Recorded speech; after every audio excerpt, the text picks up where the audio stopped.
Christmas അടുത്ത് വരികയാണല്ലോ. അപ്പോൾ നമ്മൾ കേക്ക് മിക്സിൻ്റെ പരിപാടിയിലേക്ക് പോവുകയാണ്.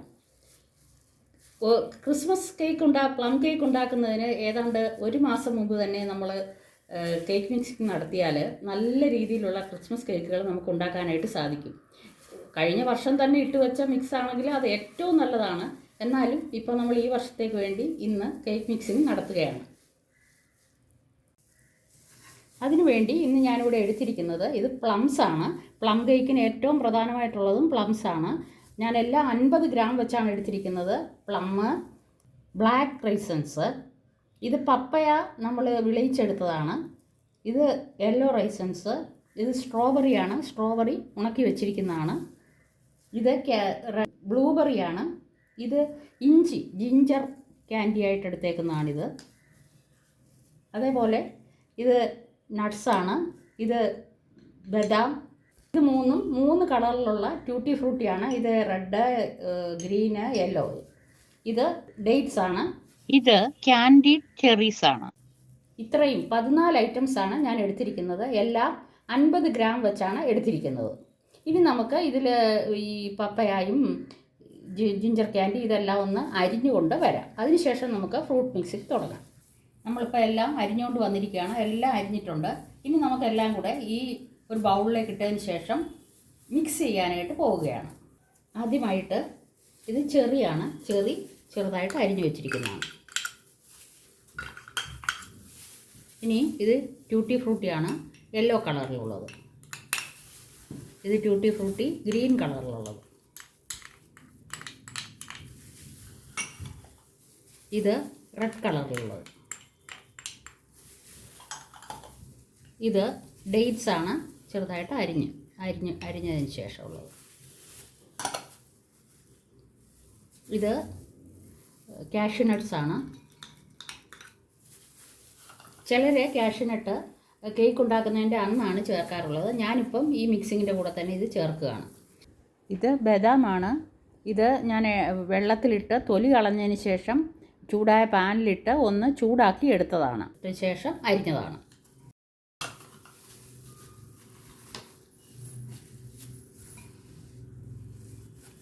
ഇനിയും ഇതിനകത്തിരിക്കുന്നത് ഇത് ജിഞ്ചർ വിളയിച്ചതാണ്. അതും ചെറുതായിട്ട് അരിഞ്ഞിട്ടുണ്ട്. ഇത് ബ്ലാക്ക് റൈസൻസ് ആണ്. കുരു ഇല്ലാത്തതാണിത്. ഇത് പപ്പയ വിളയിച്ചെടുത്ത പപ്പയാണ്. ഇതാണ് പ്ലമ്മും ചെറുതായിട്ട് കുരു മാറ്റി ചെറുതായിട്ട് അരിഞ്ഞെടുത്തതാണ്. ഇത് സ്ട്രോബെറി ചെറുതായിട്ട് അരിഞ്ഞതാണ്. ഇത് ബ്ലൂബെറിയാണ്. ബ്ലൂബെറിയും അതിൽ കുരു മാറ്റി ചെറുതായിട്ട് അരിഞ്ഞെടുത്തതാണ്. ഇത് യെല്ലോ റൈസൻസാണ്. ഇനി നമുക്ക് ഇത് നല്ലവണ്ണം ഒന്ന് മിക്സ് ചെയ്തതിന് ശേഷം ഇതിലേക്ക് നമ്മൾ വൈൻ ഒഴിക്കാനായിട്ടാണ്.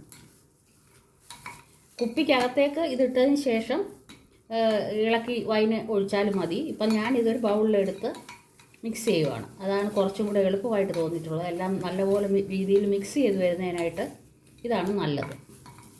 നല്ലവണ്ണം നമ്മളിത് മിക്സ് ചെയ്യുവാണ്. മിക്സ് ചെയ്തതിന് ശേഷം നമ്മളിത് കുപ്പിയിലാക്കിയിട്ട് വൈൻ ഒഴിച്ചാലും മതി. ഞാനിവിടെ നിന്ന് റെഡ് വൈനാണ് എടുത്തിരിക്കുന്നത്. റമ്മോ വിസ്കിയോ ഏതാണെങ്കിലും എടുത്താൽ മതി. ഇതിൽ ഏറ്റവും നല്ലതായിട്ട് റമ്മും വിസ്കിയുമാണ് കുറച്ചും കൂടി നല്ലതായിട്ട് വരുന്നത്. ഇത് ഞാൻ എടുത്തേക്കുന്ന റെഡ് വൈനാണ്. റെഡ് വൈനും ഒരു കുഴപ്പമില്ല, വളരെ നന്നായിട്ട് തന്നെ വരും. ചിലർ ഓറഞ്ച് ജ്യൂസ് എടുക്കുന്നതാണ്, അതും നല്ല രീതിയിൽ വരുന്നതാണ്. ഇതെല്ലാം നമുക്ക് ഓപ്ഷൻസ് ഉണ്ട്. ഇപ്പോൾ ഒരുവിധം നല്ലപോലെ മിക്സ് ചെയ്ത് വന്നിട്ടുണ്ട്. ഇനി നമുക്കിത് ഈ കുപ്പിയിലേക്ക് ഇടാം.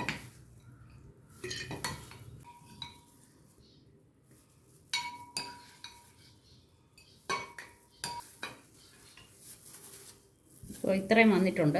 ഇത്രയും സ്പേസ് അവിടെ ഇട്ടിരിക്കുന്നതാണ് നല്ലത്. എന്ന് പറഞ്ഞാൽ നമ്മൾ വൈൻ ഒഴിച്ച് കഴിയുമ്പോൾ ഈ ഡ്രൈ ഫ്രൂട്ട്സ് എല്ലാം കുതിർന്ന് കുറച്ചുകൂടെ വലിപ്പത്തിൽ വരും. അപ്പോൾ അത്രയും സ്ഥലം അതിന് അവിടെ ഇട്ടേക്കണം.